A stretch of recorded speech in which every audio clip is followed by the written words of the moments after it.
ఇన్సిడెంటల్గా parents అంటే mother బాబుకి స్నానం చేయించేటప్పుడు పాపకు కానీ ఆ టైంలో చిన్న స్వెల్లింగ్ లాగా చూడడము, ఏదో వచ్చిందిలే అనుకోవడం, తర్వాత ఇగ్నోర్ చేయడం, తర్వాత స్లోగా పెరుగుతూ ఉండడం, అది ఇదేదో పెరుగుతుంది, అప్పుడు అనుమానం రావడం. ఏ కంప్లైంట్ లేనటువంటి ఈ కండిషన్కి ఆపరేషన్ ఎందుకు చేయాలనేది ప్రతి పేరెంట్కి ఉన్నటువంటి అనుమానం.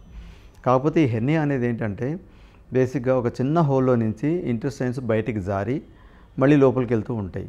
ఈ జారే క్రమంలో ఒక్కోసారి ఎక్కువ ఇంటెస్టైన్స్ బయటకు వస్తే తిరిగి లోపలికి వెళ్ళవు, ఎందుకంటే బెజ్జం అనేది సైజు పెరగదు. ఇంటెస్టైన్స్ పెరుగుతాయి కానీ బెజ్జం పెరగదు.